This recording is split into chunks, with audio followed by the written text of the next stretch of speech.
Hi, welcome back to the second day of Counter-Strike Go action here at DreamHack Winter 2012. I'm Lurppis, alongside me Fred, and we're here to talk about the first game that's going to be casted here on DreamHack TV. That's 3D Max against Hawks. Yeah, it's probably the two teams that's fighting over the second place in the group. One of the teams actually has your brother playing in it. How do you feel about that? Well, obviously I hope that they make it through, but there's also a good friend of yours in the same group. They kind of snuck in through the BYOC qualifier and haven't really gotten as much attention as maybe they would have deserved. Do you think, given the fact you said they are fighting for the second place, do you think Absolute Legends is also in the run?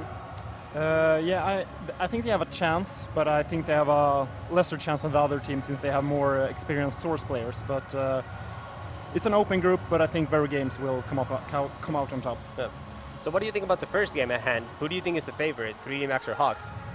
I actually don't know so much about these teams, but I think that the Finnish players will do it.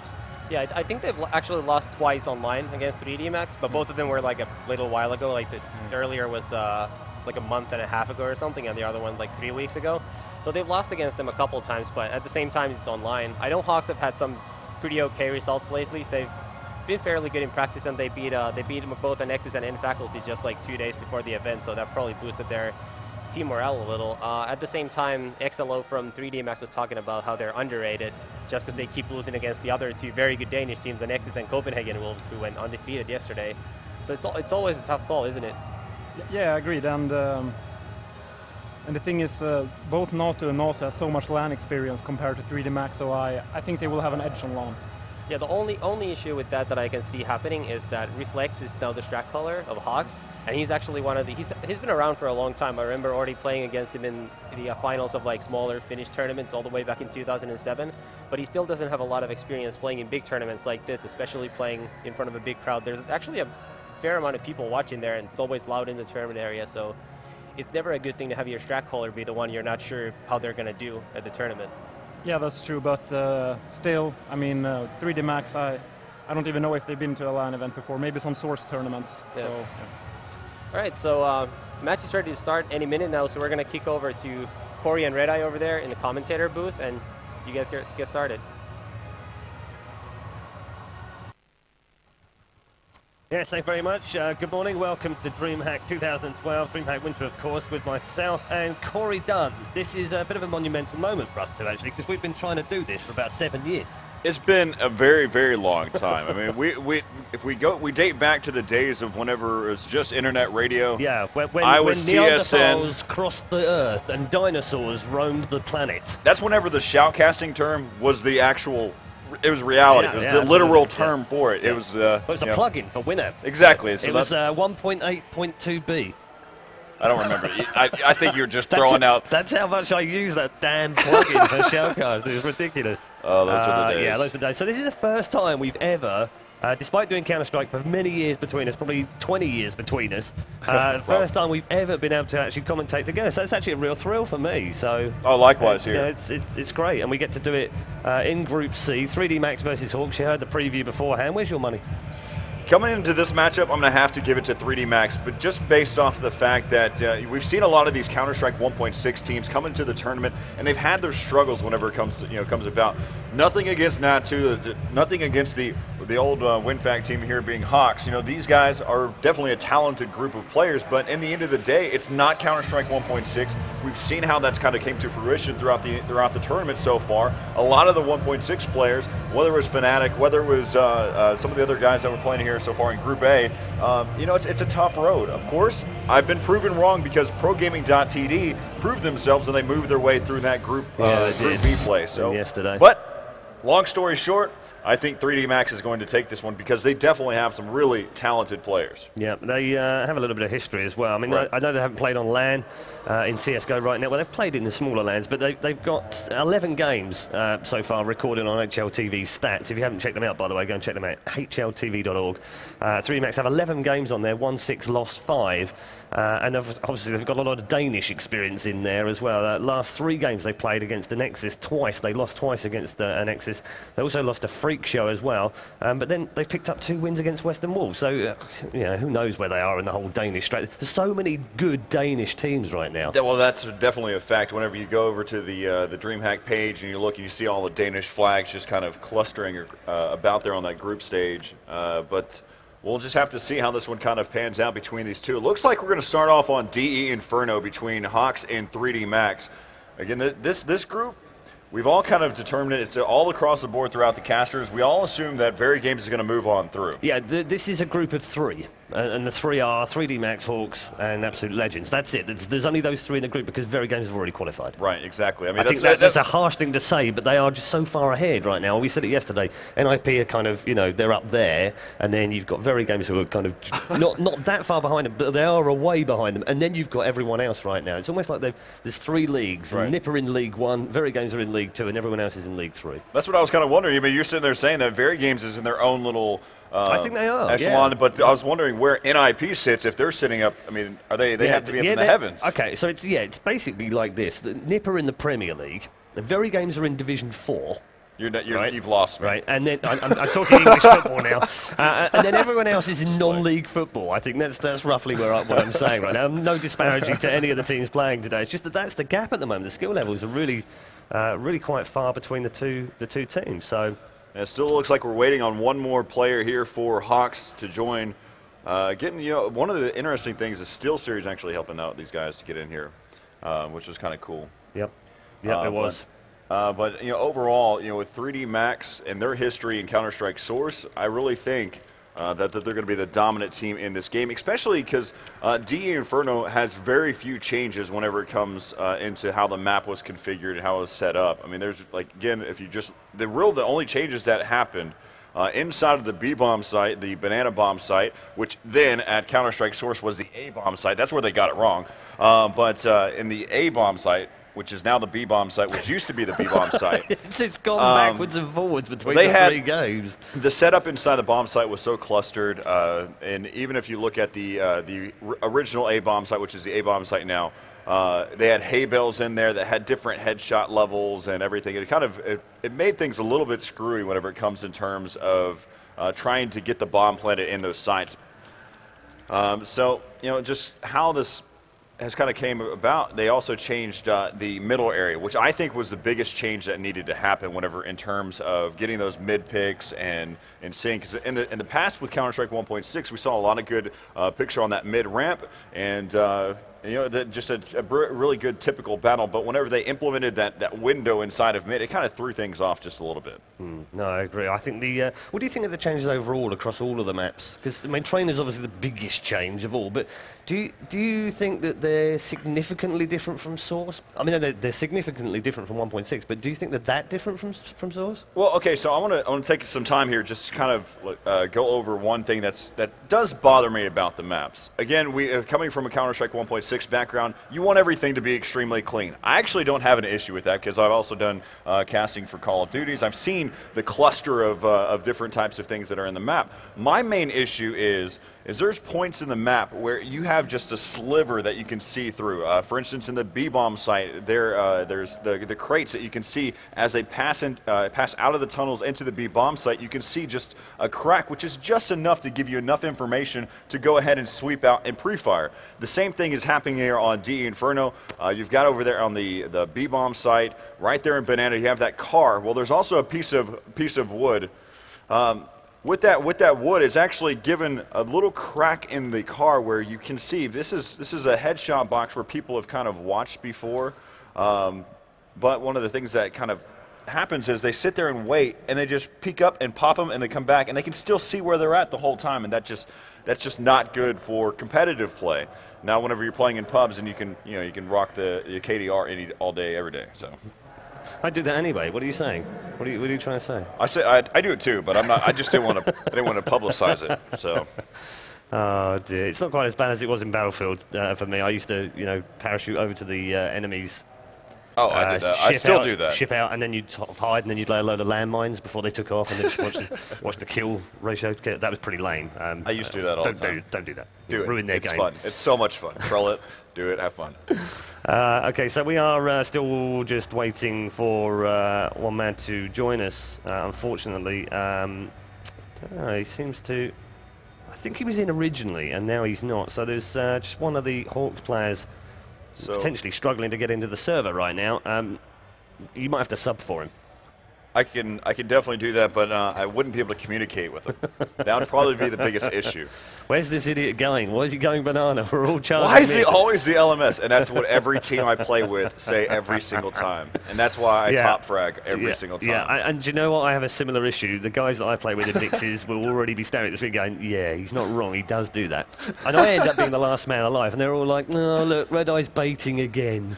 Well, yeah, I'm he's not the last necessarily man, so he's been baiting. No, I wasn't either. But you kind of get that sort of accusation just because, you know, you're the last man alive every round. Well, it's not my fault I'm smarter than you guys playing. You go running in like a headless chicken, and I'll stay back here and wait until you're all dead.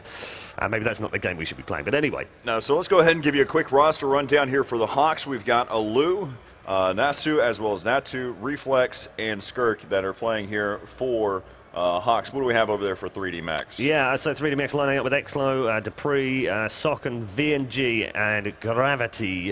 Particularly looking forward to seeing how Gravity does. Always liked him as a player previously in Source, so it'd be interesting to see how he's converted over to CSGO. I don't think he's done anything bad in CSGO so far, but I don't think he's really, shone out. So it'll be interesting to see what he comes up with. Dupree as well. Particularly interested to see how the youngster does in 3D Max. They've had a really good run, 3D Max, through the DreamHack qualifiers. They beat Kick from Portugal. They came through against the German Mouse Sports team, who are no slouches, by the way. Really, really good team. And also against Western Wolves as well. So they've done well through the qualifiers. All right, they're online, but it's still a strong run. I was surprised by how strong they were, and it'll be interesting to see whether they can go through from this particular group. Looks like we are about to get underway for the knife round then, so let's drop you into this match.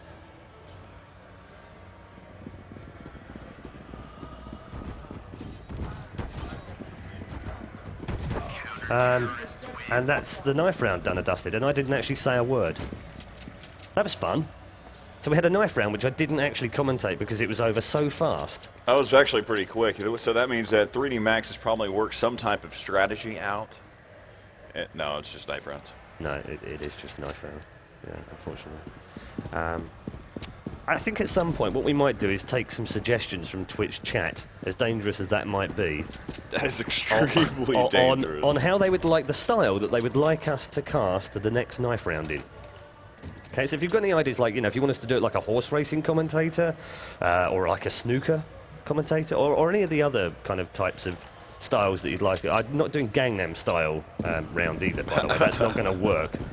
I'll do like a golf match. Yeah, we could do golf, we could do tennis. Anyway, we're underway for the serious stuff. This is Group C of the Logitech €40,000 Championship here at DreamHack Winter 2012. 3D Max from Denmark against the Hawks from Finland, who didn't even think they would be here. Luckily, a wonderful sponsor came in to save them and ensure that they did make it here to these. Well, speaking of sponsors right now, while we have just a moment, while everything's kind of just being set up in default, a big shout out to our sponsors, Logitech, as well as Kingston with HyperX, and also Thor. I mean, I would make the assumption that I wouldn't be here without those sponsors. Absolutely. As well. Same. Yep. It's a good point. Sponsors win esports. Good game. So, 55 seconds gone of round one, and so far, nothing doing. Hawks playing it very cagey indeed. They have Look at this setup right now, though. Yeah, they've started to move. Four in B right now, or 4 in the A-bomb side for 3D Max, and Dupree is going to have to watch it all by himself. Yeah, he is on his own, so we've got this one man inside this banana bomb site as Ensa pushes in. It's the first kill is down on Dupree. He's dealt with very easily indeed in that bomb site. Not surprisingly, now here comes the rotation from the CTs. Let's just see whether Exlo can make his way across. He can, and he can pick up a first frag through the side of the window. Picks up the first one. Can he get the second? Exlo actually comes in behind him to pick up that one. And now they are going to try and take this bomb site back very quickly. Indeed, the boost on top, inside, unbelievable. And Insub picks up a double, and I'm going to show you exactly where that boost was. Just on top of that ledge. It's a popular boost, and I'm surprised they didn't look there, because you can actually boost the man up, and just above the ledge on the right-hand side as we look is where they were. And, well, I'd say that was an obvious boost if you'd watched demos from the last couple of weeks. But nevertheless, Hawks pick up round one. Well, it's definitely a difficult situation whenever Dupree, nothing against what he did. He was able, he caused a lot of damage, but at the end of the day, yeah, exactly. He was forced to have to, try to hold his own in that bomb site. Of course, right now you've got Reflex who's picked up 2 so far. But kind of just talking about what's happened in that previous round, their whole objective there for 3D Max was trying to retake that B bomb site. You could just tell right off the bat that was their focus. They had assumed that they could go ahead and just swing on in and just shut things down. They did a really good job by able to start those first 2 frags as they started to move in toward that bomb site. But in the end of the day, it's still a difficult retake. But I guess they were looking at it in terms of the weaponry that the other team had at that moment. Yeah, I think they were right to obviously go in and try and do it, and I thought Exlo was going to do the job when he got through, but unfortunately they didn't just check above. And they checked above, and they walked through the alleyway back into the top of the banana site. They might have had a better time of it. So 2-0, Hawks convert their first eco, and you'd expect, oh look at this, we're going to get a push down mid from the CTs. A grenade landed at the feet of them from Aloe. They're just going to clean house here. Reflex has picked up one. Exlo, the only man to have picked up a frag, and Dupree has a deagle in hand, so could do a little bit more damage here. Oh, well, they're going to wait for him now. This is going to be harsh. And still firing off. Couldn't land the shot. And did land a couple of damaged kills. Down to 23 health in the end, in fact, was Reflex. But that's 3-0. And now, Corey, it's time for a gun round. One of the hardest parts right now that's happening here for 3D Max, not only the fact is that they've lost the pistol round, which in continuation will lose the next 2 rounds, hypothetically. But whenever you look at it, Exlo is the only one that has been able to pick up frags in this game. So that's going to hurt whenever you're talking about the economy getting later into the game as we look at it right now. Yep. Got these 2 just backing away at the top of Banana. We've got 4 men at the bottom of Banana right now. But look at this. Got Natu causing a bit of grief in second mid. And he's actually up against Socken and VNG, who haven't pushed at all from A, so they're still set up with this strat of 3 round here as well. But looks like we're going to get this push into the banana site. Look at the fire. Fire absolutely raging. Not put out by the swimming pool in there either. Drop into that bomb site. Insub picks up the frag. We've got the smoke right in the position of the bomb as well and get that planted. A little bit risky sometimes to do that as a T. Does offer the CTs the ability to just get in there and defuse without... oh, and this is going to be tricky. Look at this, just about got out the way of that. With 16 points of health, he would have just been licked by the fire, and that would have been enough. Natu's gotten rid of 1. Socken gets rid of Natu, though, and we're down to 2 versus 1 now. Insub, last man standing. They're going to go for the defuse. Now, he's got 1. Can he get the second? No, he can't get the second. And Gravity will pick up... well, no, he won't. I thought he was going for a kit, but actually he did get a kit. He did get a kit, but he didn't have enough time, so just about gets out of there with an AK.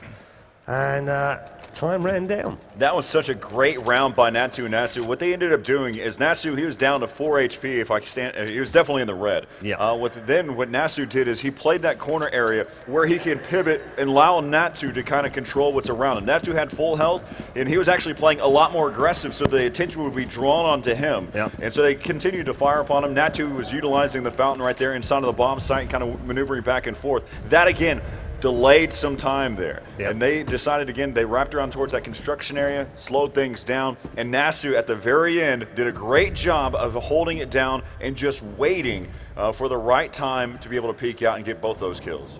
Or get the main kill that mattered that drew in the other one. The weird thing is he got the second one, not the diffuser. So he actually caused the kind of, distraction, if you like. Right. And hoped that the diffuser would come off the bomb, and he did. And if he hadn't, then, I don't know, that would have been it, game over. So, yeah, really well played. As right now you can see that Gravity's been able to pick up an AK. Yeah, that was from the previous round. Right? From the previous round. So he just needs to hold on to this AK. There's no reason for him to kind of push out there. Indeed, and they're going to get this bomb planted fairly soon. Although Socken's picked up one as well, so slightly more expensive than they'd have wanted, I would have thought, this round. Just want to see whether Gravity's actually going to make his way in towards that site. Bomb is planted. Just going to wait for these exit kills now. Ooh, and he's got 2 down there. Yeah, and they've lost 4 consecutive rounds in a row, now being 5, and so definitely the money bonus is stacked up entirely. So this is that stopping point. And a lot of times in the past, what we've seen teams actually, I know it sounds weird, but we've seen teams actually lose a round just so they could come back and just completely money screw them for the rest of the game. Yeah, indeed. And 5-0 to the Finns right now. Doing a great job here on Inferno, early doors, and it is early doors. It is just well, about 25 past 10 local time in the morning.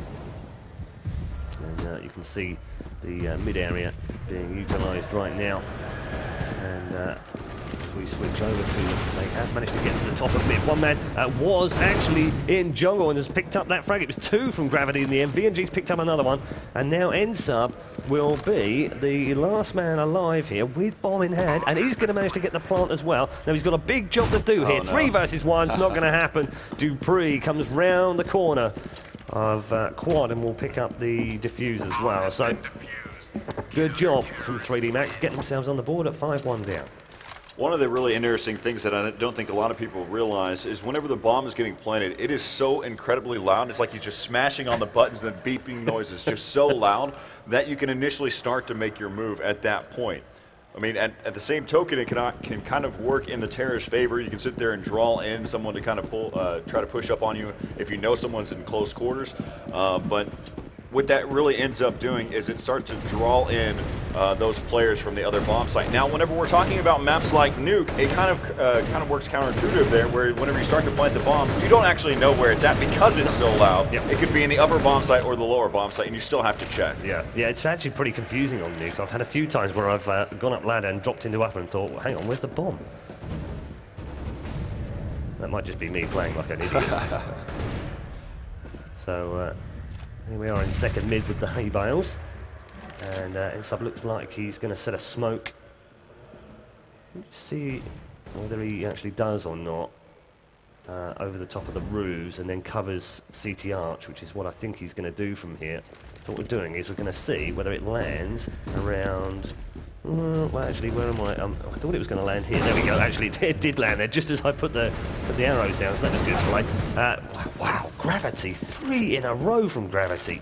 That was a great flashbang there by Gravity. They pushed up mid, and they were fully committed towards that region. He tossed out a flash and was able to drop 2. They were both completely blind. Yeah, and he might get a 4th here as well. Actually, it's going to be stolen away. Socken's going to get that one. But Gravity with a 3rd, and I said before, it'd be interesting to see what he's capable of doing. And he's going to get a 4th here. Definitely get a 4th. Well done, Gravity. Great cover at CT Arch. And as Corey rightly pointed out, fantastic flash over the top. And right now, Gravity tops the scoreboard, 7-3. Even though right now that the fact is that they're losing this game 5-2 here, 3DMax is playing very methodical. During that round, it was down to a 5v1, and Dupree was still waiting over inside the B bomb site at the same time, where they were still waiting and trying to figure out where that bomb carrier was. And that's just really, he could have already given up. He could have already pushed down Banana and could have lost his position. He was holding down that B bomb site the entire time. See what they've got this time around. It looked like they were going to push up mid and then just decided to sort of hold fire a little bit. Smoke was deployed at the top of mid, and Nsub looking to try and enter the apartments through the hay bale back door ledge. And at the moment, just static. What's really interesting to me right now for Hawks is typically on DE Inferno we see this default spread, but during this entire game we've noticed that they've really kind of worked together as a team. They try to try to rush into a bomb site, try to make things happen as a team, which can work hand in hand. I mean, it can either definitely dismantle your team, or it could end up kind of you know, as we've seen so far, really work in your favor. Yeah, we've got 4 men pushing now left-hand side. CT Arch of this A bomb site. They've not dropped Gravity again, finally getting rid of Gravity. Picked up 2 frags before he was down, and VNG's also picked himself up. They've got a man inside pit here as well. This is going to be an easy round for 3D Max to get themselves their 3rd consecutive round on the board. And Hawks in a little bit of trouble here. Also a little bit of a different playing style for 3D Max too. They're playing extremely passive. They're accepting the Hawks team into those bomb sites. Again, just looking at the overview of what we had so far, you've had 3D Max, they've had 2 members there in the B bomb site, being Dupree and I apologize, and XLO. They've both been inside the B site, playing passive, falling back. Even Dupree at one point was kind of sitting back watching from the CT spawn area. Then if you look over on the other side, you've got Gravity's the only one that's necessarily playing aggressive over in the A bomb site. So it's really interesting in a sense that they're not getting a quick call, but they're passive enough where they're kind of limiting those choke points, which is working in their favor in these later rounds. Dupree now in this B-bomb site right now. He might actually have a hatful of kills right now because they are all marching towards this bomb site. Somehow he gets downed inside the bomb site by Natu, who just unleashed his shot. There were 3 dropped already, though. There's a 4th in danger, which is Natu himself, who's got the bomb and is about to put it down. Is he? No, Sokken's going to come all the way back. Oh, look at this. Is he going to avoid it? No, he's not. Natu again picks up another kill inside that bomb, so he's going to get a 3rd. Natu's absolutely on fire right now inside that bomb. So he's got himself 4 points of health only, but has still managed to pick up 3 really good kills. Then goes for the fake plant as well. He's got VNG and Gravity. There is no way he's going to get out of this bomb site alive, but the least he can do is get the bomb planted for the extra cash. Now, again, it's a really loud bomb plant. Yeah, that's the problem he's got. He is going to go down. I would have gone for the bomb plant personally. He'd got 3 kills already. Bomb gives him an extra 300 as well, and his team's some money. So, one of the things I don't know if you realize is that entire round, Natu actually only had a P250. He wasn't even. He didn't have any armor. He didn't have. He just went into the round complete save. He was at 6,600 at that point. Just kind of an interesting note that he was able to cause that much damage throughout the round. But again, you had Hawks who started off this game picking up 5 consecutive rounds in a row, and we've had the complete flip-flop here, where 3D Max has put the score at 5-4. Round 10 we go, and. Natu, of course, is he's a man who's been around seemingly forever. Really has been one of the prominent players in Counter-Strike, whether it's any version really, but predominantly 1.6 in the old days. And crikey, I remember Natu back in 4 Kings. How long ago was that? That was ages ago. I was 18 years old. I did my first cast, and that was a UK qualifier. For some reason, they decided to fly me to UK whenever I was 18. Was that the Trocadero? Yes. Yeah. And I ended up casting with Joe Miller. Yeah. And that was how. I mean, that's how long ago Joe's been in the game as well. Yeah, absolutely. No, it is a long time ago. But Natu now with his newish team, the old WinFact team, of course, who are now Hawks. Make sure you go and support them on their Facebook page, by the way, as they burst out into this bomb site. Down in pit, it's Natu who's going to pick up the one. He's got Alu's picked up another one as well, and Reflex a 3rd kill. And they've got a chance now to defend this at 3 versus 2. Gravity's finally got his AWP, and he got it in a round that actually they are in trouble with. So, 3 versus 2. Exlo's actually going to save his weapon. Gravity, ooh, blimey, this is a bit risky. What's he doing here? He's trying to make sure that they're kind of stuck in this area. Yeah, I think he is, but at the same time, he doesn't want to stay here too long. Yeah, he's definitely just looking for exits. You've got XLO who's actually watching over there towards mid, but the Hawks have found that opening over there towards the apartment area. So XLO, he's going to save his M4 and Gravity. Again, you mentioned he was playing aggressive for the most part, just looking for exits, but he did pick up that kill. But he's also been doing very, very well in this game. He's sitting at 10-4 right now. And the rest of his teammate XLO is also doing really, really well in the other bomb side. So they've got really a strong member there in the A side, being Gravity, but in the B bomb side, XLO is playing pretty strong as well. 6-4 Hawks stopping the slide. That's well, that's good for them because They had those initial 5 rounds, which was great, and then nothing on this second half. Natu's just making his way back through apartments. We've had a grenade kill and a fire kill from Exlo, the incendiary going off on Aloe. Missed that one, unfortunately. It's kind of interesting that as we see how they're having to set up here in this latter part of the round, they're committing. They've got 2 guys over there in the B-bomb site with VNG and XLO. VNG rotating back over there. Then you've got Gravity, who's still watching his main position, and Socken there still inside of the pit. Very default. They really haven't changed their true positioning. The only difference that we see right now is XLO is playing a little bit more aggressive than he has in the past, but he's still literally in the B-bomb site. Try and make their way into this banana site now. And Natu, he's going to be Great down by shot. VNG at the back of the site. So where have we got left now? We've got Skirk inside that bomb site. He's also got Aloe at the back, who's going to get this bomb planted.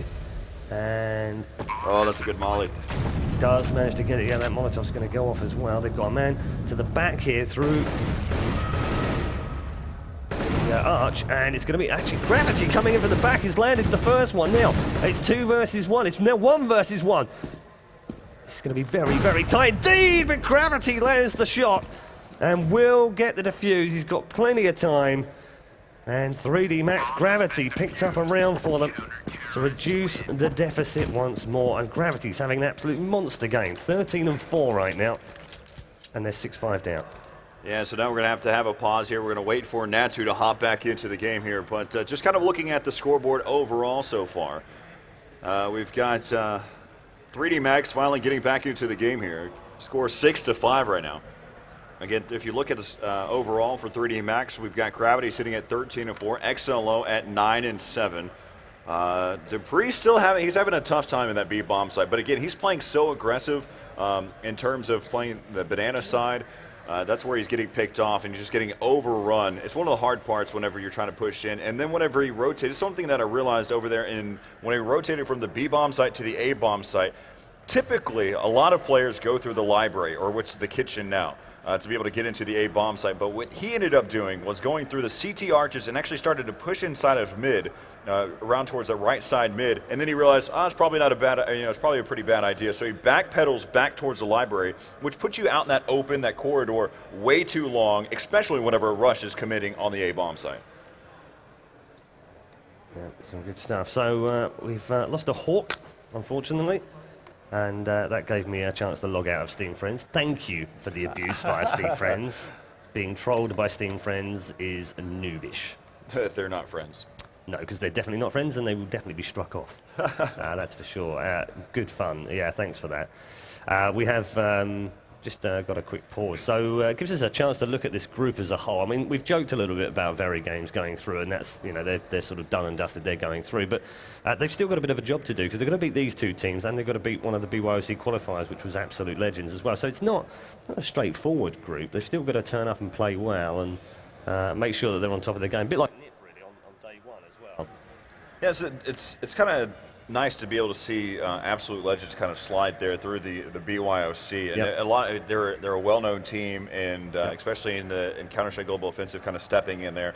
So it's not like the easiest BYOC qualifier team that you have to play against with Very Games, but again, the history that's been in the past for Counter-Strike Source with Very Games, what they've done collectively, and what they've done today in Counter-Strike Global Offensive is, that's the reason why it speaks louder than any type of words that you can sit there and say. I mean, again, you've got one of my favorite oppers out of my top 3. Kenny S is really a great opper altogether. You're a fanboy, aren't you? I'm a fan of Counter-Strike. Just to be honest, I've been playing this game since I was 13 years old. So I would definitely say I'm a fanboy of the game. So, but looking at this Group C right now, it's hard. It's honestly, it's a toss-up between those 3 teams. Because I think any one of them can go through as well. Because 3D Max, I expected them to kind of play a lot stronger than they are, but one of the things to always consider in early days of tournaments is you don't play anything like you normally do, because you usually have some time to sit there and warm up and kind of get through the game. We saw that with ProGaming.td. They had a very slow start in their first game, but in the end, their next 2 games they actually played pretty well. So, just going to have a look in the chat That's right a now. bad idea. Yeah, and just Terrible idea. Yeah, it is a terrible idea. There's some terrible people in there as well, which is a shame. It's funny how the anonymity. What's that word? I have no clue because I don't know your word. Anonymity of the internet. That's the word I was looking for. Christ, it's early.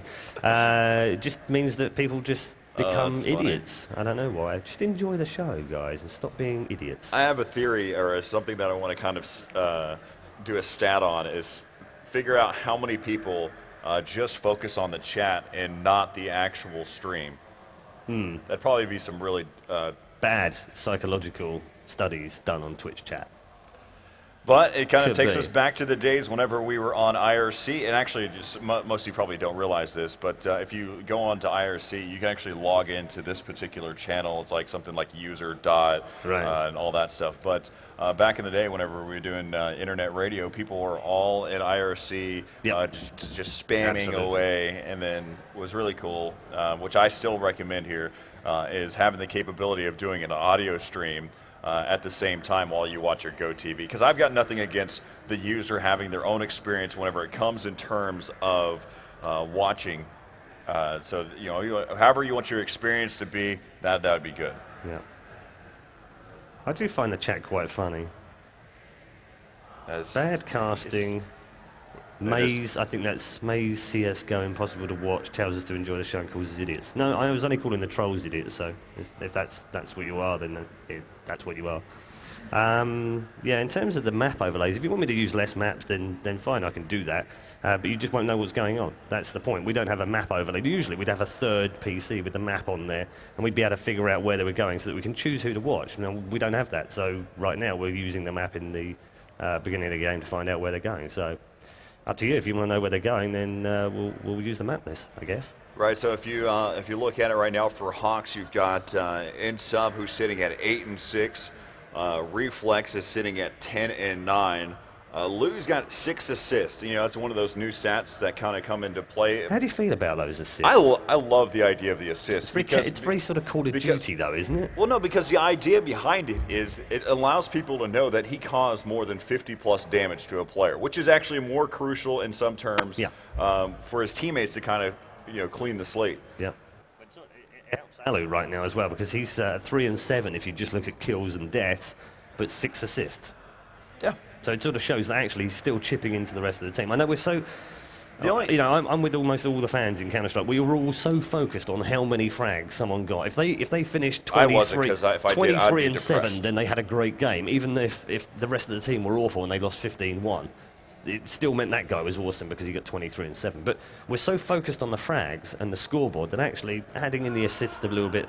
The score, I don't know. I'm not so keen on the score thing, but the only problem that I look at that the new stat, not necessarily a problem, but something that I don't really find useful, and especially in competitive play, is the money compared to the kills. Right. How much money you spend to get that one particular kill. And so, like for instance, right now, if you look at it, Alu's sitting at $9,200 per kill. Yeah, that's expensive. If you think of it in terms of some of the stats, sometimes you have players that are playing extremely well and they're buying weapons for their teammates. Yeah. And so, like that whole idea, that mentality just gets ripped apart out of the game. Yeah, it does. You're right. Yeah. So we're still, unfortunately, waiting for this game to go back underway, and it's poised nicely at the moment as well. 6-5. We had those first 5 rounds from Hawks at the beginning, straight out the bat, and then won the first gun round that 3D Max had, which allowed them to convert. But then 3D Max came storming back, 4 in a row from them, and then they've taken a round each. Do you think it will carry on like this now? Do you think we'll see rounds between the two of them trading? I don't know. I think it's going to be a difficult one, as right now we've got Natu who's actually hopped in the server. It looks like we're all good to go here in the, as I do some calculations, the 12th round here in this matchup. 6-5 is the score here in favor of Hawks over 3D Max. And so far, Hawks has impressed me, but can they continue here against 3D Max? Well, let's see. We are going to get the end of the round. One of the things, though, too, that I have to sit there and state that's a really nice perspective here is the fact that you can have this whole restoring match back up. We've seen fantastic in the past where some of these things we saw a player hop into the game right there. But So let's go ahead and see how this one pans out. That's just Regnan. He's old Very Games man who's particularly good at doing stuff on Counter-Strike. So he's obviously popped in there to figure that one out for us. So thank you, Regnan. And yeah, as you said before, it's nice to be able to do that because in the past, of course, you'd lose a man, you'd lose the money, and all sorts of problems would break out. Right now, it's been restored back to as if nothing had ever happened. He's never dropped from the server, which is great. Well, in 1.6, it took some years, but we ended up getting things like match medic and stuff like that, so a player can join right back in with the exact same money, the exact same weapon, and so on and so forth. So it all kind of works out. So as we look into this game, again, the score right now 6-5. And it looks like they're going to be committing over here towards this A bomb site. Yeah, it does look that way as well. Ends up just making his way up to the top of mid. Alu's there as well. Reflex with him alongside. Now they do push in towards this bomb site. Alu and Reflex do pick up the single frags. They will blast their way into this A bomb site. Nearly said B, nearly got confused again. And will get it planted. So, over we go to Exla, who's looking like it's going to be a save for him, and Dupree likewise. Now, what are they going to do? They're going to boost one man up on top of the ledge? No, they're not. They're just going to hide it out in ruins and wait Which for is any not exit. a good spot, to be honest, well, right now. If they've got a good crossfire, which looks like they if you look at sort the of overview, have, you then can see the crossfire that they have right now. They just got that cross point in construction, but I'm just not a fan of it because that right there is the exact same reason. You have now pinned yourself down. You've got nowhere to back up to, and at that point, it's just about kind of working inside the site. Now, if there's a crossfire going against two members of the opposing side, then yes, I think you have a better chance to get into it. But the difference is a 5v2. Saving your weapon is going to be difficult regardless of what you do at that point because they immediately, once they got the bomb planted, realized that there was no contest in that bomb site. They immediately started to spread out throughout the map. So it was a difficult thing to do. One of the things, though, too, is whenever players start to split up, they're all going to come back together inside the B bomb site in the end, so then you're kind of stuck into a worse situation. So falling back there inside of mid, down towards the T spawn area, that may have been a better thing to kind of come into play, but again, you put up the issue that you might push up through mid. Great thing with being a caster, I can speculate all I want. Yeah, and we can see everything that's going on, of course, and they have no idea, so this is a lot easier for us, that's for sure. Look at this setup right now. As you can see, Gravity has an op in hand, and you've got Gravity who's watching that B bomb site, and they've got 4 members inside of the A bomb site, and 1 has a Deagle, 2 have P250s. Make that, I believe, 3 have P250s. Yeah, and interestingly as well, it looks like we are set for a mid-rush up into A. They've got 1 in jungle as well. Hawks, Alu is just to the left-hand side. He's going to blast that. Does pick up that first one with the headshot, and he literally just got his gun back in hand. Look out for Gravity. He's coming from the flex side right now. Where is Gravity? Let's just see. And he is top mid right now. Misses a shot at point-blank range and then goes down under fire from the AK. And Skirk and Alu have cleaned up. It's now Exlo who is going to be the last man standing against Alu. It's 1 versus 1. The grenade lands right at the feet of Alu. And that's a way to win a round. That's brilliant. 8-5 to Hawks now. Alu with a, I wouldn't say pinpoint accurate grenade, but it was enough to strip off the final amount of health. 8-5. So as we look at it, again, Gravity is going to have an op in hand. They've got 3 M4s, but V&G is going to utilize the P90. I talked to the developer from Valve, and one of the things that he had mentioned is just seeing the difference in weapons. I can understand that. Of course, we all come from wanting to utilize just the M4, just the AK. They brought in the FAMAS and Khalil, and those were used in terms pretty sparsely whenever you look at it. But we've seen a lot of different types of action with the Bison, the P90, and some of the pistols, and of course the P250. There's still a little bit of tweaking that needs to be done because it's really, really OP. So, 3 second mid, 1 just going up into apartments right now. Look out for, right now you've got, hop over to Skirk, he was just about to take out VNG. That was an action that was happening in apartments. And actually, you've got Socket, who's inside of the bedroom that's just up here. You can see this on the left, his feet just right up there. to the top of him as well. So, you're going to have to be careful here. He's only got 11 points of health remaining after that first little battle. Again, this is what I mentioned before whenever we were looking at it. they're still staying in the bomb sites that they started off in. There's been no rotation, no bomb calls, and right now... Well, I think they are going to rotate right now, actually, Corey. I think they are going to make their way towards Banana. I'm talking in terms of 3D Max. 3D Max, no, 3D Max moved. is still held down inside that B bomb site. They have not rotated. That is why Hawks is starting to move over there towards that bomb site. They're probably making the assumption that they're going to have some type of crossfire going on in this bomb site. So let's go ahead and take a look and see how this one pans out. They're going to work their way in now. Ends up into the bomb site, does get the first one. It's Natu who actually picked up the kill. There is a man over by the exit of Ruins, and bomb is down. So planted. It's a 4 versus 3, but they haven't got much health between them right now. Dupree picks up the first one on Skirk. Alu's now going to back himself away, and Dupree now in towards the site. Through the smoke. On the right-hand side, he's got 2 men almost directly in front of him. Doesn't spy the first one, then gets nailed by Gravity in the corner. Alu's now got himself a 1v1 here. Gravity versus Alu.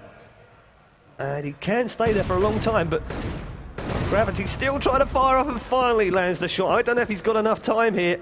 Definitely not got enough time. That bomb is going to explode and Gravity's going to go to heaven with it. Wow, 9-5, and good distraction in the corner there, Corey, I thought. Yeah, that's what we were talking about earlier in the pregame show with some of these maps that have come into play there. You've got different types of ledges, different types of areas that you can kind of hide up against. And what he did, you got to think of yourself in a third-person perspective, and he just kind of bunked up there against the wall and utilized that pillar. And Gravity, you saw him in your screen utilizing the X-ray. He was just shuffling to the left, a step at a time, so he can make sure that that he can be able to get that shot there against Skirk. But as we look in this round, Dupree, who hasn't been making that many calls, is finally making a great deagle headshot there. He's picked himself up the first of the round. Has been equalised back up by Skirks. We're at 4v4. 9-5 right now. It's really overall to Hawks on the T side of Inferno. And we'll see what happens here in this final round as 3D Max has bought whatever they can. We've got a Deagle in hand. Gravity has a FAMAS. As you can see right now, XLO, he's having to hope this P250 can cause a lot of damage. And we've seen it in the past where it has. And we actually seen it in this first half with Natu and what he was able to do. Being able to pick up 3 kills in that one round that actually worked out pretty well. It's a little bit risky here from Skirk. He's got bomb in hand as well, so he's going to be the point man to try and go just about got out of the way of the man who is coming up from the back of the apartments. They've got one man who's dropped down into pit actually now as well, so they're just picking them off and they're being isolated. 3D Max here as Skirk goes out into the bomb site, tries to find the first one, does pick up the first, gets another one as well, does he? No, Natu actually stole that one away. There was a decoy thrown into that pit area as well, and Dupree's got himself a second, but it's now 3 versus 1. And he's got 20 points of health. Surely he's not going to be able to do this, but he's got a second. That's a third of the round here from Dupree. He's going to have an ace and defuse the bomb, and now back to Deagle. Oh, lands a stunning shot. That's 4 for Dupree. Can he get a 5th? No, he can't. Man. Oh, my goodness. What a round from Dupree. 4 out of 5. Well, as Meatloaf used to say, 2 out of 3 ain't bad. Well, 4 out of 5's better. But it wasn't great enough. Good first half. 10-5. The Hawks leading. Seems a fair reflection of the way that first half went. I have to sit there and say, though, what happened during that round, they were able to push in towards the A-bomb site, and we all caught that. Well, I had a chance to take a look at the overview. Before they pushed into that bomb site, right whenever they committed towards the A-bomb site, Lou turned around, lofted a flashbang over towards the banana side, and Dupree was completely blind and had to backpedal all the way back towards the B-bomb site. And from there, he then recommitted towards the banana side. If he was able to slide on through that early part of the round, they would have been able to kind of sandwich down on both sides, and Dupree would have caused a lot more damage, and he may have even had a teammate to kind of work it there in like a 2v2, 2v1 situation. But again, Hawks playing extremely well here on that terrorist side. Let's see how this one pans out on the second half. On the way on the second half then. 10-5 up Hawks from Finland against 3D Max from Denmark in this first Group C game of the day. Very games going up against absolute legends right now as well. Well done, you've got that wood out, but unfortunately got nailed in the face by Reflex. It's always a bit of a risk when you're playing around in that room. So first man down is Dupree. Not good. Soccer now is going to return to mid, and his teammate is actually at the top of Banana right now. They are going to make a Banana push. Here we go into that site right now. And Deagle in hand for VNG, who thinks he's spotted one in the corner, but he hasn't. Actually, that site is now clear, and they are going to get the bomb planted very quickly. It's a 3 versus 3 right now. And let's see whether Alu can get in there. Does check above him. They've seen the man in the corner. It was Socken who was over there. That grenade's going to do a lot of damage in the corner. And these two men now making their way forwards. And Alu's now the last man standing against 2 versus 1, but he's got the health advantage. He won't know that, of course.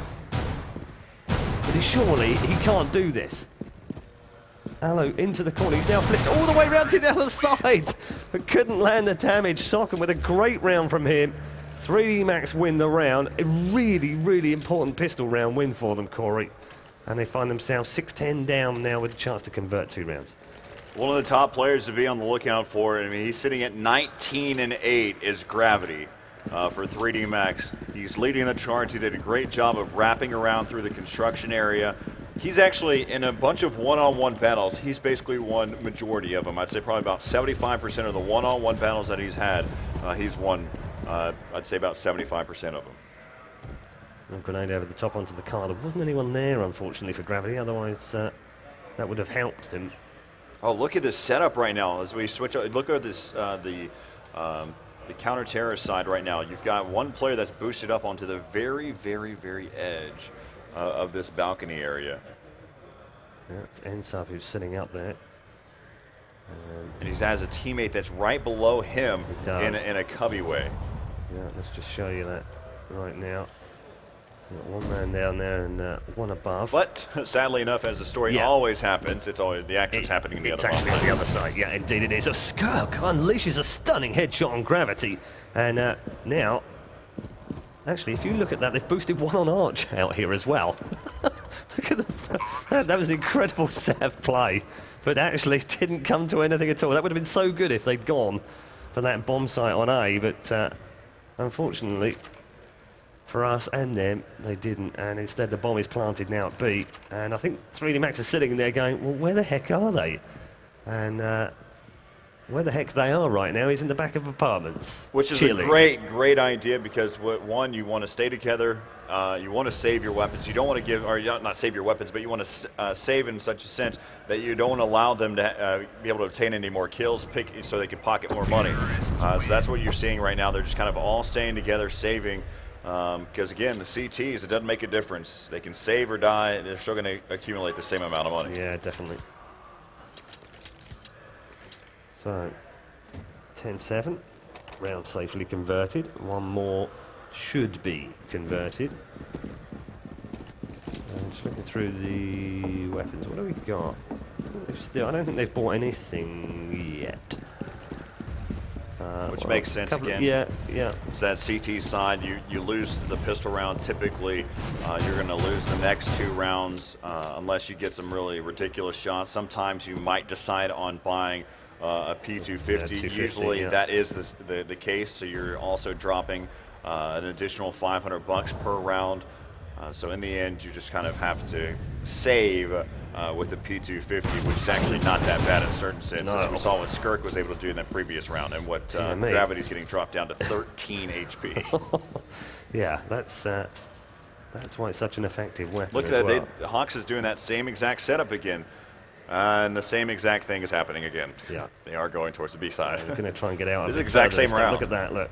There's the 4-man setup. One on ledge, one on the arch, one in one in jungle, one below as well. So, wow, that was me being an absolute moron with the camera there. Apologies for that. And, don't worry. 10-7 is the score. It looks like it's going to be 10-8 for sure. Dupree with 2, Socken with 2, and that was wow, that was a bludgeoning. And now the serious stuff kicks in. It's Hawks now who'll be fully kitted up.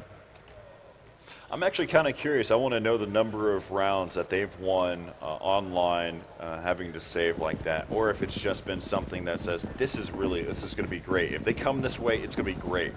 But there's so many different entries to get into either one of the bomb sites. I just don't see it happening more often than not. No, I mean, they've tried that twice, unfortunately, and twice it's they've gone to the other side. Be interesting to see how that worked out for them as well. It's almost the exact same round. Yeah, as previously before. It was like we'd played a replay when we had. So Xlo just pushing second mid now. The bomb is sitting at the top of second mid, so it does look as if A might well be the destination ultimately. Well, right now we've got men working at the bottom of Banana as well. So actually they're coming back. It was VNG and Gravity who are coming back. So it does look like A is going to be the point. Natu's in a really good spot right now. The way that he just plays his corner, as you can see, he's able to peek out, but he does get dropped. They're going to come out onto this balcony now and easily make their way into this A bomb site. Xlo is going to get the bomb planted at the second time of asking. And that'll mean it's a 2 versus 4, and I'm not sure they're going to want to go for this after only just being able to buy. Yeah, so this is going to be a save from Hawks, and they're doing exactly the same. So they're not taking your advice at all, Corey, of going back to the bottom of Banana or even T-Ramp. They're just going to sit here in ruins and wait to be found. This is the difference right now, is that was a 5v2, and this is a 4v2. I'm just saying that so I can feel better about myself. BNG is the man most likely to find him, but I don't think he's going to find him. Indeed, he's not going to find him at the end of the round. So 2 gun save was about all they could get away with in that 19th round. It closes the gap, and Hawks now lead by just 10 rounds to 9. It's a far cry from when they were 5-0 up earlier in the game. Definitely started off strong, being able to pick up the pistol round, of course, the following 2 rounds. Then the gun round, it was a strong side by Hawks. Again, their playing style had been figured out in the latter part of the first half because they were working collectively. They were grouped up and moving towards the bomb site. It was like a school just kind of working together. And I think 3DMac started to pick up on that. What we're seeing from 3DMac's side is you're pretty much your typical DE Inferno, your default setup. You've got one guy who's working the B bomb site, working down Banana. You've got one person there from Gravity working the mid area. Of course, Gravity's been so effective with that AWP. He's one of those oppers that is not he's not a defensive opper. He's an aggressive opper. So he really tries to go after the player, and even in tight scenarios. And then if you look at the rest of the 3 members there from 3DMac, they're working that A bomb site, and this now looks like where they're going to commit to in the end. Yeah, it does look like A's going to be a fail. Ooh, and Dupree had to back away from the grenade. Luckily, it doesn't do too much damage through those stairs. But he will now know there is a man here. And look at this. Look, knew he was there, waited for him, but Natu wins it. And now VNG is going to have to try and come up to the top mid here. They've committed, and they've got to go for it now. Time is running down, 30 seconds left, and VNG and Socken are the last 2. Actually make that VNG the last man standing. Can't control the spray. Gets down by N-Sub. And Hawks are back in business, 11-9 up now.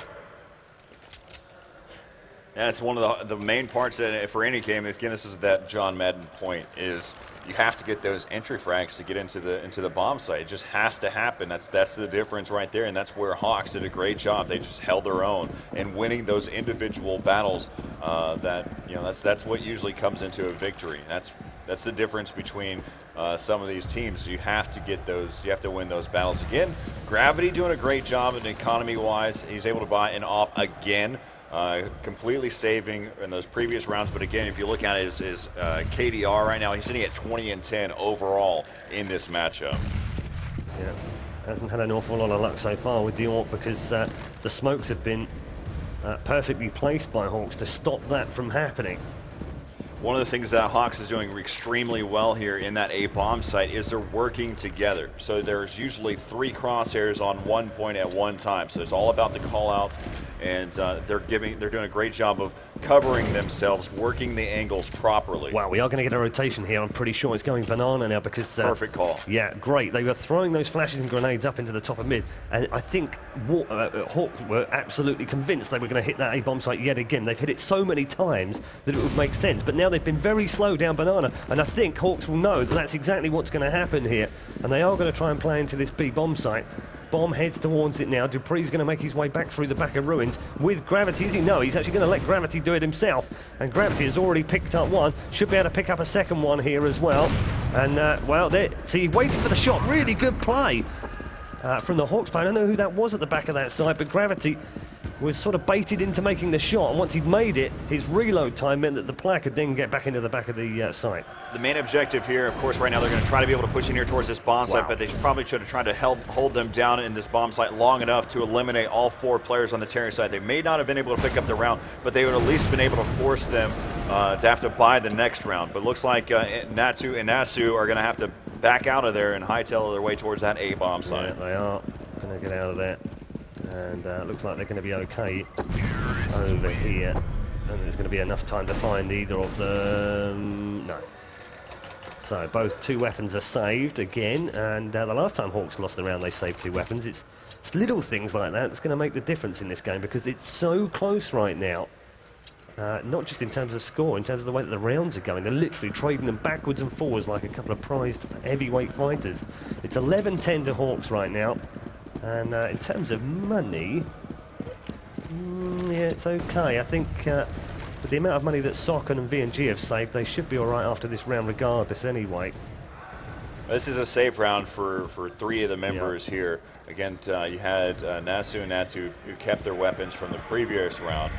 But in the end of the day, it's how effective can they truly be with those M4s to help out their teammates to be able to pick up weapons. Their teammates actually don't even have armor except for Alu, who bought body armor here in this round. We just see these 2 set at the top of Banana. That's the 2 they're going to come face to face with right now. And the first kill goes in. It's Alu who picks it up. Dupree responds back, Gravity down to just 16 points of health. And there is another man in the corner there waiting, and it is shot down by Socken. So Natu, the man replying back. It's 2 versus 2. Gravity doesn't have a huge amount of health right now. Natu's on the flank. And Natu is, as you rightly called it, coming on the flank of Banana. Bomb is now planted as well. And Gravity with just 16 points of health inside the bomb. So, ooh, Molotov placed just a little bit too late, unfortunately. But now, look at this. It's now a 2 versus 1. Natu down to 13 points of health. But he can do this, you know. I've seen him do it before. Not going to happen this time, Run. No, maybe I'll put the commentator's curse on him. And we're all tied up in this Group C game. 3DMax 11, Hawks 11.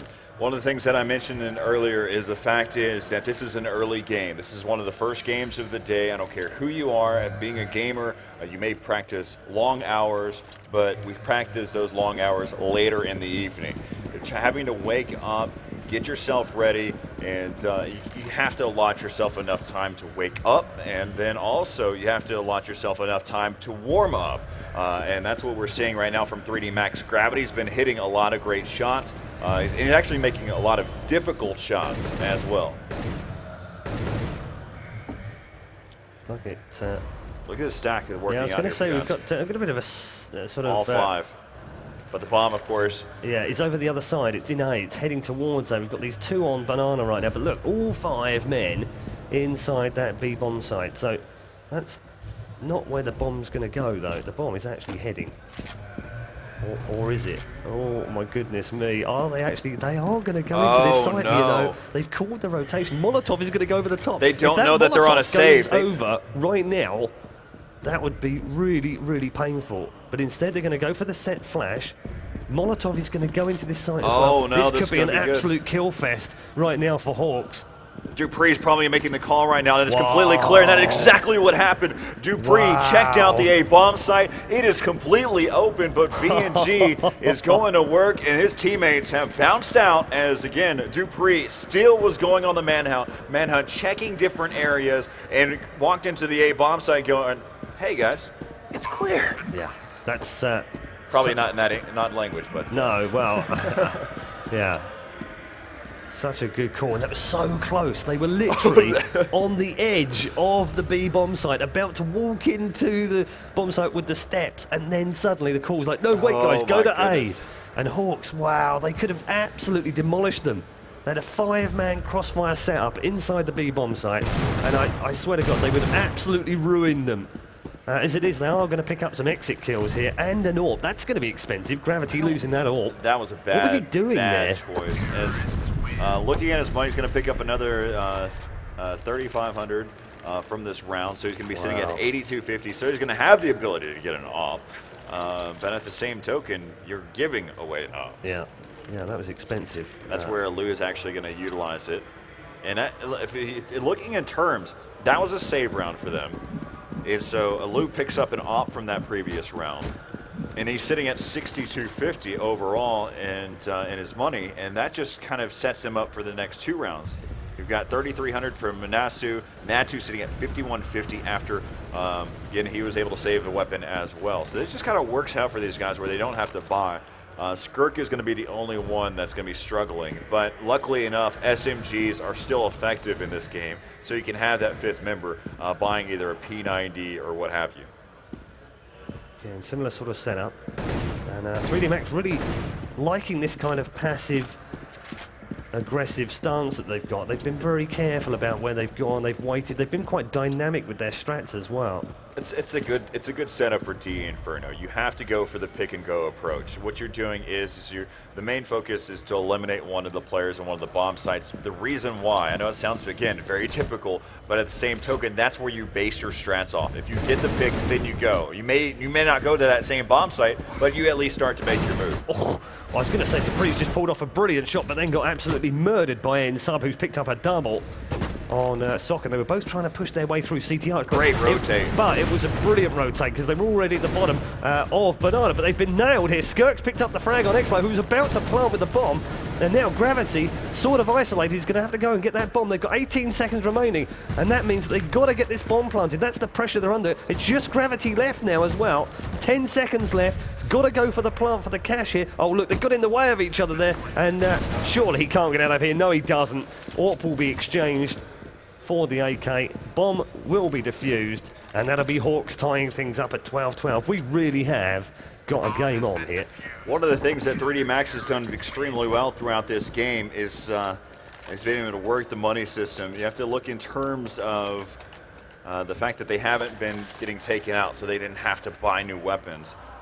As for Hawks, I have to say the exact same token there. They haven't tried to overbuy here. You can see that right now, Alu sitting at 73.50, Natu sitting at 59.50. Of course, neither one of those players ended up getting taken out, so they don't have to buy any new weapons, but that's going to help them in the latter rounds when they really matter if they start to lose anything here. Yeah, and I think this will be the last one for 3DMax for a little while. Certainly with AWP as well. And Gravity, well, Gravity definitely can't afford an AWP if they lose this round, so they need this one. This is a Smoke big round. set yet again, top, mid and bottom of Banana, which blocks that AWP from Gravity initially. And the Hawks have been very careful. I think demos have been studied. Well, if you look at it too, that passageway, I don't really believe that Hawks has a player that is going to be that dominant inside of mid. So that's what you have. You've got Natsu and Alu who are watching mid, the left side and the right side, with Reflex watching inside the apartments. Quiet on the western front right now. Yet again, 3DMax just taking their time. Again, you've got Gravity right now who's throwing a flashbang inside of B, complete fake, and Nsub or Nastu is going to be on the rotate here in just a moment. It's a quick rotate. Gravity does land the first one that gets them the entry kill that they wanted to get into this A bomb site. 5 versus 4. Natu drops 2 in a row though. Gravity replies back and gets rid of Reflex. And we're now at a 3 versus 1 with only Skirk remaining. Surely 3DMax are going to lock this one down. Bomb planted at the A site. And Skirk now, well, what's he going to do apart from bounce around like a bunny at the bottom of a banana? Too many Bs for my liking. And it's going to be a save. So these rounds have just been traded backwards and forwards. And 3DMax yet again have got their noses in front when this bomb goes off at 13-12. They needed that round as well, Corey, because they'd lose that one. They would have been 13-12 down on a save, which would have effectively put them 14-12 down. And that was you know, it's almost game over then. Interesting enough, remember the fact is, I said that Skirk was the one that you had to worry about in the next round, and he's going to be the one that ends up saving the M4. His teammates can still buy, so this works out for Hawks. It's okay that they lost this round, of course. You've got Natu and Alou both sitting high and pretty there on their money. And one of the things, too, I was about to say is that they're doing a great job of having to only buy just a few kits. The difference in $400 compared to $200 is pretty big whenever you're talking in terms later in the game. We are in that late game right now. 13-12. 4 rounds to go after this one. And still anyone's game. And this is, you know, in the grand scheme of things, yes, it's the first game of the day, Group C, but it could well end up being the deciding match as to who goes through alongside Very Games. If we assume that Very Games are going to win all 3 games, of course, and that's why this is such a big game. And it gives you momentum as well. You win this one, you go into the next one with more confidence, and it could be all over after 2 matches. And then if you've got to play Very Games last, well, it doesn't matter so much because you're already through. So big game. And a slightly awkward flash there from Gravity. Actually came off the roof edge. And I don't think it meant to. He meant to actually put it over the top. Now he's going to go for a set smoke. Let's see where this one lands. So we've got one already out in play so far. The other smoke's going to land right in the front of the B-bomb site. B-bomb site rather. And has landed. Flash is deployed as well in there, which has meant that Gravity's had to go scampering away right now. But instead, look at what's happened. Bomb over the other side of the map, which means that he and V&G are both going to have to try and get together here. V&G is over in ruin, so they've really messed this one up, haven't they? They've sort of blasted into that B-bomb site, but actually, bomb was over the other side. Now they're going to have to look to a save here. It's 8 seconds. Yeah. And this is going to be 13 all. Yeah, looking at the current money for the rest of their teammates, Socken, XLO, Dupree, neither one of these guys are doing too well. $2,000 is not going to be enough for Dupree. They have to go for a full save here. Yeah, they've got an AWP and an AK anyway. And they're deciding, they're trying to make something you know happen. What? They are going to push this together, aren't they? So this is going to be a last man standing round, because if they lose this, it'll be 14-13 on a save round, which means the best they'll be able to do is a draw. This is a phenomenally huge round. This is a Counter-Strike source mentality here. Yeah. Gravity then pushing lower banana. They've got very aggressive all of a sudden. This is the most aggressive we've seen them. And all 4 men on that banana bomb site right now. They've sent just one man on the other side of the map, which is Soccer, but he's now joining them as well. This is going to be a B site push, no doubt about it. Every bit of this is smart, because if one of their teammates gets taken out, XLO can then pick up that AK and they can continue to move into this bomb site. But let's take a look. Yeah, it's going to be the perfect attempt to see how things pan out. Gravity was just waiting for that flash as he thought it was coming over his up. It was actually a smoke in the end as they make their way in towards this bomb site now. It's Dupree who picks up the first kill inside the bomb site. Soccer now making his way towards the back. Bomb's going to get planted at the back of the B site.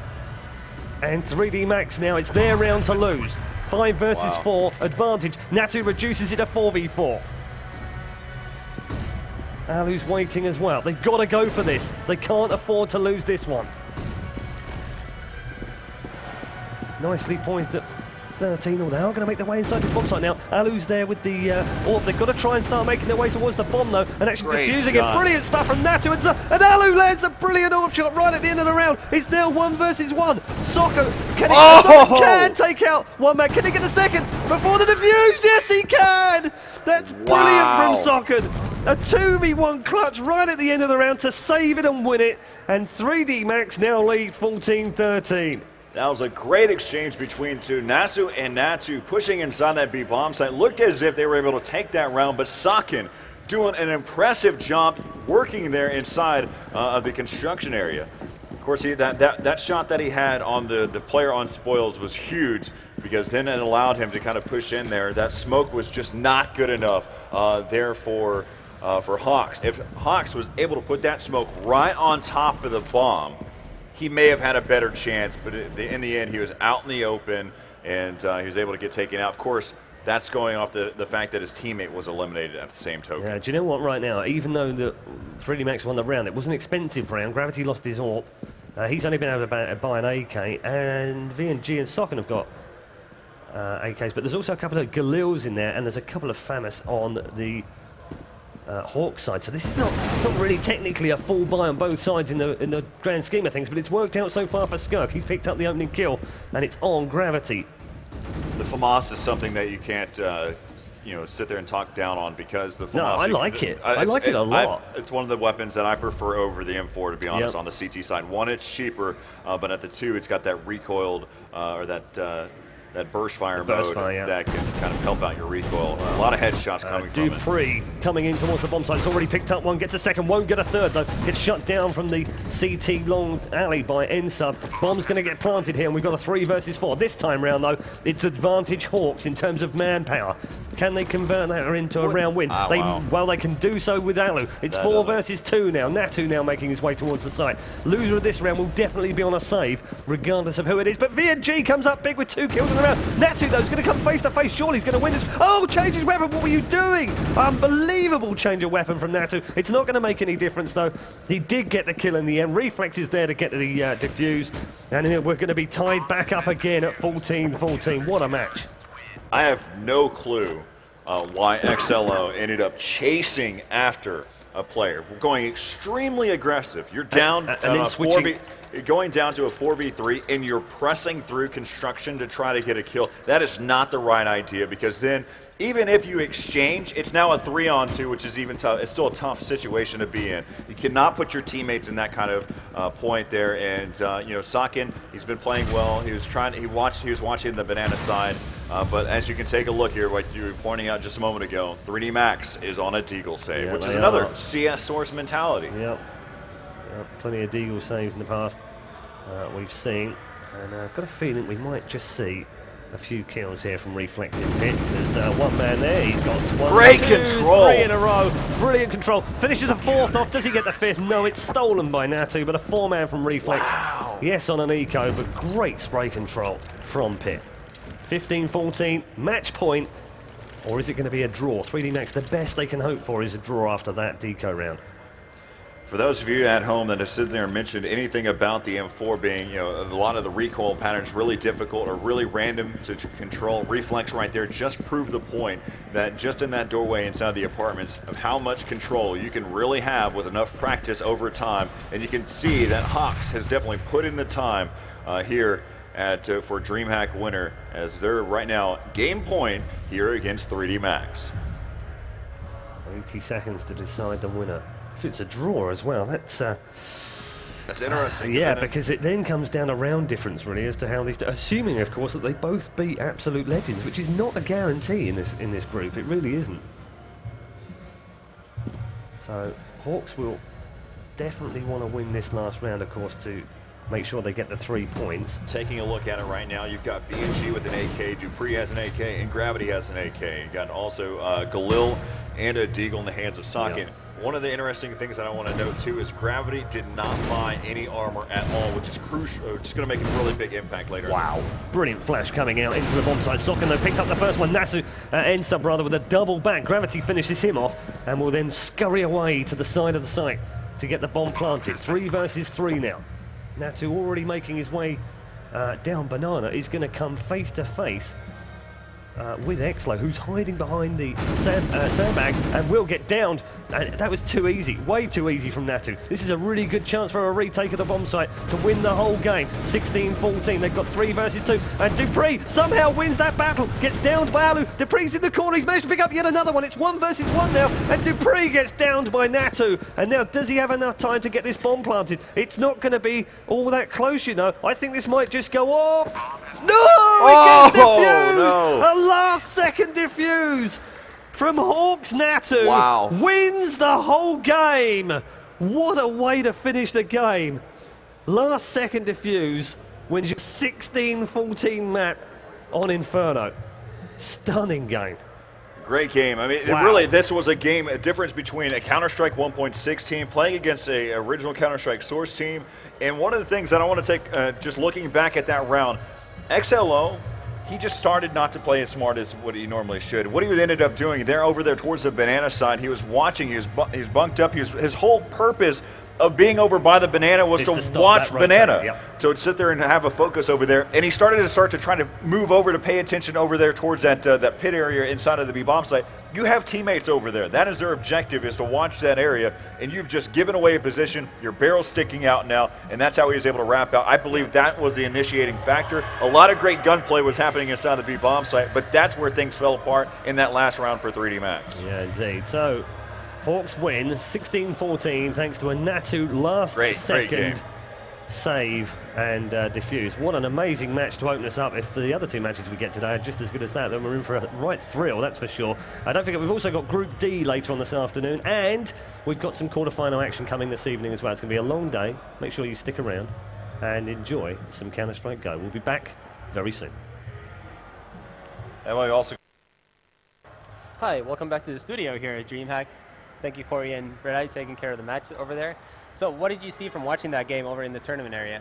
Well, it was extremely back and forth. In the beginning, it looked like the Finnish team was going to win it easily. I think they were up to 6-1, and it was back and forth, and I think it was a score 13-13. Socken managed to win a 1v4. I thought it was over, and somehow they managed to win 3 rounds in a row, winning 16-14. Yeah, that was a really bad blow for them, especially money-wise, because Hawks didn't actually have all that much money left after that 4v1. They were running on FAMASs and like a 3.5, 4K buy, which is pretty tough, especially in Go where you need more flashes to defend. It really would have been tough to put your money on Hawks when the game was getting around that 13-13 range, and it seemed like they just, all the rounds they would win were kind of easy wins, and then they would lose all the close rounds, because there were a lot of rounds that could have gone either way on both halves. And the way they break down, it breaks your mentality when you lose a 1v4 in a situation like that. It's horrible. It's really tough to just let that one go. Like mentally, you know you can talk about it, you can bring it up, but it's still in the back of your head when you're playing the next round and you maybe playing with the FAMAS, don't have that much money. You're just thinking, man, if we just won that round. But let's take a look at the highlights that we've got from that match. The first one is from the opening pistol round, where Nasu got boosted up by the back call on Inferno, managed to get a couple kills. And the second one is, of course, that 1v4 clutch. And we're going to see the opening pistol round right here. The clever boost by Hawks, I guess, reflects, tried to bait him in. And he actually managed to do that, even though he died, so it wasn't all that bad of a trade. That was a smart play. Yeah. It's a clever boost over there and definitely allowed them to win. It would have been a lot tougher had he not been up there. And then this is, of course, that devastating 1v4.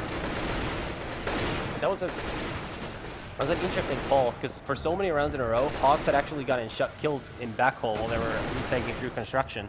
And it was my brother, he called just all of them go retake through middle. And that's what they did that round. And Socken probably would have gotten their kills already in construction otherwise, and they were able to take over the whole site, but just a great individual performance, and sometimes that's what you need to take your team over the top.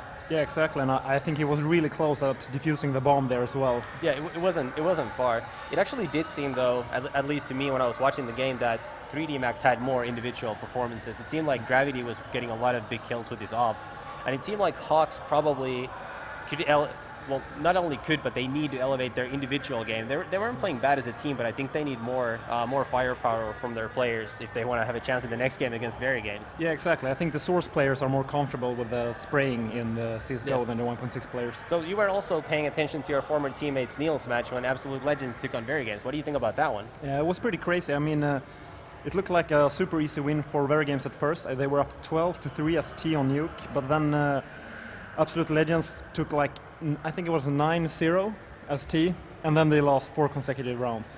And there were some close rounds too. The very first round that they lost on their T side was, I believe, a 4v5 where they got the bomb down, and Sneagle instantly killed Very Games player outside. So it was a 4v4 with the bomb planted, so it really could have gone either way. So I'd say a tougher match than we both expected going into the match, and way tougher than we thought after the first half, because it looked like they were just going to run over. But we're going to take a little break now before the next round of matches is going to start here. I'm not sure if the DreamHack TV is going to feature the Very Games Hawks game or 3D Max Absolute Legends, but if I had to guess, I'd say the former. I guess they're probably going to watch the winners of the first round play each other. So we'll take a little break here, just go in little commercials, and we'll be back soon.